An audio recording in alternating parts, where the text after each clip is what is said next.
Muito boa tarde, senhor presidente, deputado Paulo Mansur. Uma honra aqui falar sobre a sua presidência, meu amigo.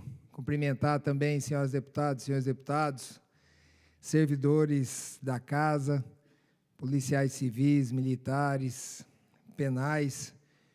E aqui eu faço um cumprimento especial pelo Dia do Servidor Público, hoje, dia 28, cumprimentando a todos os servidores do Estado de São Paulo, a todos os servidores do país, homens e mulheres que dedicam sua vida, dedicam seu trabalho a atuar em prol das pessoas que são administradas pelo Estado. Quero cumprimentar também aqueles que nos acompanham pela Rede Alesp, cumprimentar também os amigos que nos acompanham pelas galerias.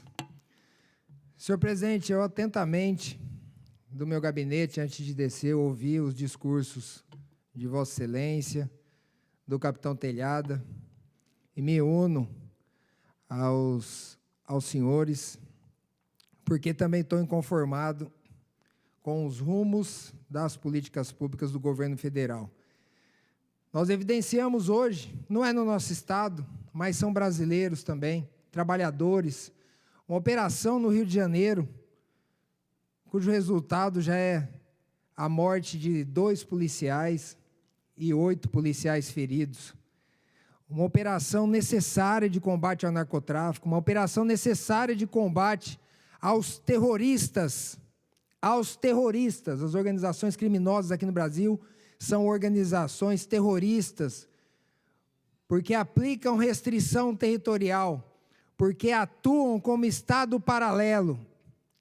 E eu sinto muito, que homens e mulheres, que pais de família percam a vida por causa do descaso do governo federal, como foi, por exemplo, na DPF 635, que teve sua atuação no Rio de Janeiro, que impedia que policiais combatessem o crime com o uso de aeronaves. E hoje o que nós vimos no Rio de Janeiro?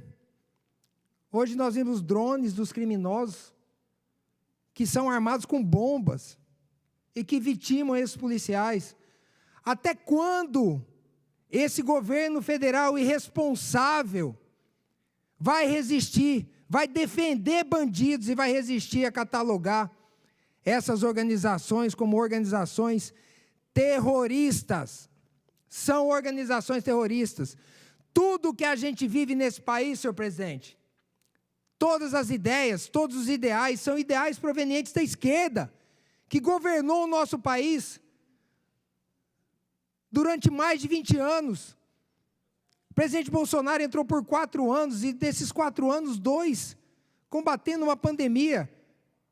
Pandemia que elevou a nossa dívida PIB, relação dívida-PIB, para 75%, e que agora, sem pandemia, nossa relação de dívida PIB está quase 80%, com uma projeção para 2026 chega a 92%. O país vai quebrar, senhor presidente.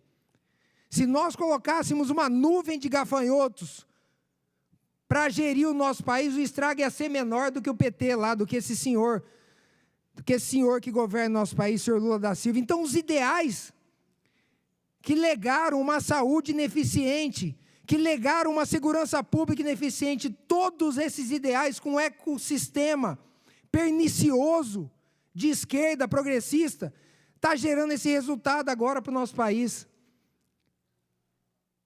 Afora isso, as declarações desse senhor, Machado, por favor, coloca mais uma declaração infeliz. Toda vez que a gente fala de combater as drogas, possivelmente fosse mais fácil a gente combater os nossos viciados internamente. Os usuários são responsáveis pelos traficantes, que são, vítimas dos usuários também.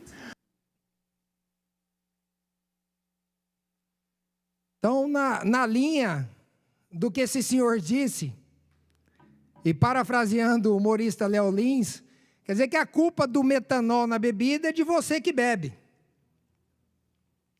A culpa do roubo do INSS É dos senhores e senhoras que ousam se aposentar.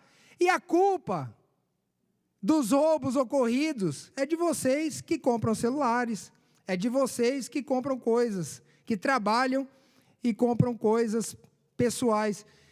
Sim, é um grande absurdo. E, na realidade, essas declarações são dos mesmos editores, né? Dos mesmos criadores do que o roubo tem uma lógica, do que a classe média é a pior coisa que tem aqui nesse país, das filósofas petistas, Maria Helena Chauí e companhia. Então, assim, é por isso que o nosso país apresenta números preocupantes, números extremamente preocupantes. As contas externas do nosso país bateram recordes esse mês, mas recordes negativos.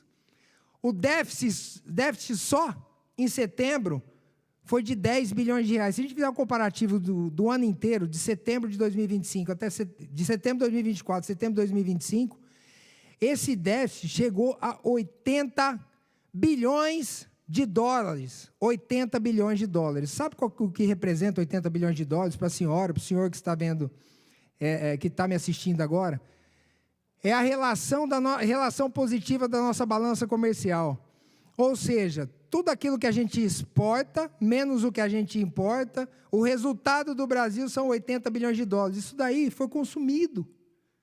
Isso daí acabou por uma gastança, por um governo perdulário, por um governo que aumentou 27 vezes